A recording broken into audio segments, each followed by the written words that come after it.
Hello everyone, and today we're going to be talking about Darkrai. Darkrai is a speedster and currently not out in the game, but is out in the PTS. They've said that Darkrai will be coming soon, and that they'll give us dates on when Darkrai will be coming out. But yeah, let's get right into it. Let's have a look at the first ability that Darkrai has. Okay, so his level 1 to 3 abilities are Hypnosis and Calm Mind. So Hypnosis essentially is like Gengar's move, I guess. You hit them with it, it puts them to sleep, and after a short duration you can trigger it again. So not too bad. It does decent damage overall. It looks pretty good, and well, I'd say this ability is a very solid first ability. Calm Mind. Calm Mind, as it states, and similar to the games, it increases your special attack, your special defense, and increases your movement speed. Now that's pretty crazy.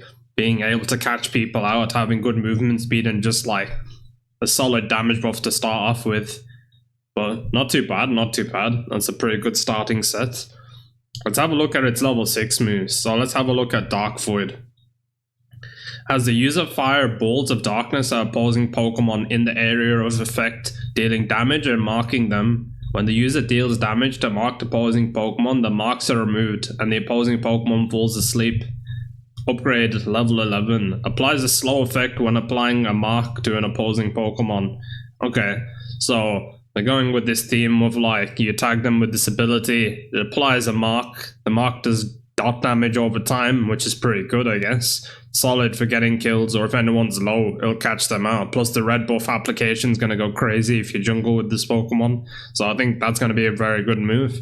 The sleep is also pretty nice too. These sleeps are going to be huge for Darkrai's passive, because Darkrai's passive just deals damage to them over time as they're asleep. So that's pretty sick. Let's have a look at the other move, Shadow Claw. Has the user slash in the designated direction with sharp claws made from shadows, dealing damage and marking opposing Pokemon it hits. When the user deals damage to marked opposing Pokemon, the mark is removed and the opposing Pokemon falls asleep. When this move hits, this move can be used again and the user deals damage in the designated direction with huge claws. Upgrade increase the damage dealt by this move. I think Shadow Claw is one of those moves that's going to be good for, like, let's say there's a team fight where everyone's grouped up, you can throw this move out and it'll do good damage. It'll leave a nice little trail of damage. It's pretty decent as well when you want to throw some damage on the enemy pads, just so that they're forced to get off those pads. But this move, I don't think this one will be picked as much. I think Dark Void is going to be the one that's going to be the popular move, but yeah. Let's have a look at the next abilities. Okay, level 7. Now this is when you start to really get online. Once you get these level 7 moves, that's when the Pokemon becomes so strong. I've heard currently though in the PTS, it's in need of some changes. The moves are a little confusing. They don't exactly indicate where you're going with these moves. The moves are a little inaccurate at the moment, so hopefully when it comes to public, they fix a lot of these issues. So let's have a look at Nasty Plot. Has the user gain 1 Nasty Plot counter while moving in the designated direction.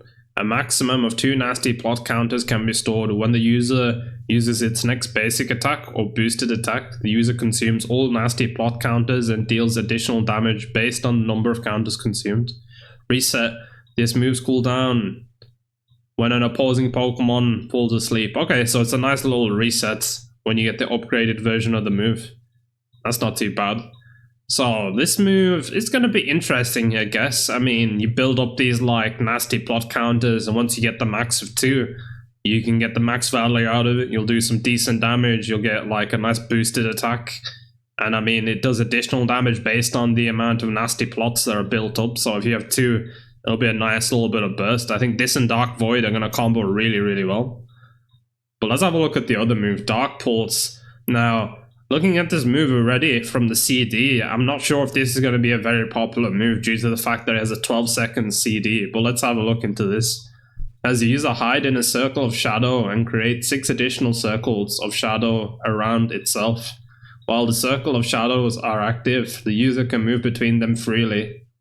When this move is used again, the user appears from the designated circle of shadow and releases a horrible aura imbued with ill intent, dealing damage to opposing Pokemon it hits. While the user is hiding in a circle of shadow, it can use Shadow Claw to attack with claws from that shadow and deal damage to opposing Pokemon it hits. Upgrade level 13 grants the user shield when this move hits.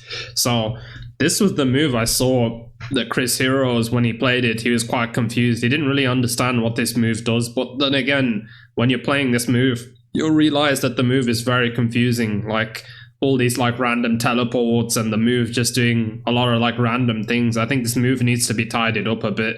It's a bit of a mess. It's a bit of a clutter. So hopefully this move gets polished up before it drops in public. But now I think it's definitely going to be Dark Void and Nasty Plot. They've got decent cooldowns, nothing too crazy, nothing too long. Overall, they sound solid. It makes sense, and there's a combo there.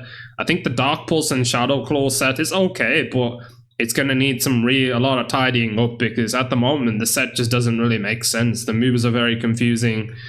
When you're using the abilities, it's just going to be button bashing because no one really understands what these moves are going to be doing. But yeah, overall, definitely pick Dark Void and Nasty Plot. Let's have a look at the Unite move.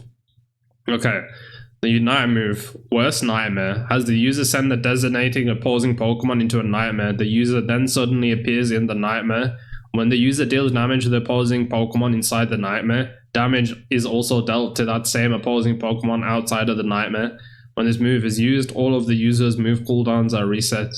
Okay, so this move is going to be disgusting, because it's just going to be like, as soon as you see someone, you're going to put them in this nightmare, put them to sleep, essentially just do crazy amounts of damage, and as soon as they wake up, they're just going to be hit with an insane amount of burst damage.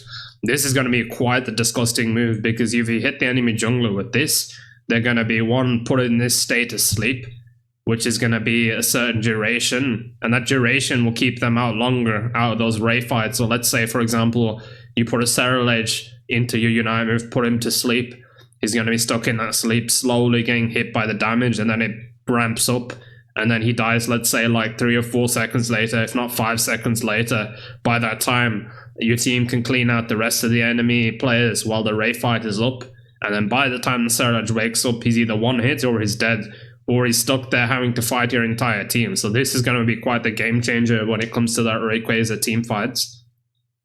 Overall, from what I've seen and what I think of this Pokemon, I think this Pokemon has a lot of potential, but from what I've heard in the PTS, he's not doing too well due to the confusion on certain abilities, the lacklusterness of the way the abilities work. Right now, the abilities are quite confusing. The Dark Void and the Nasty Plot set seems to be like the easy set to play, the one that people understand. The other one, though, the Shadow Claw and the other move, is just not great at all. It needs a lot of work.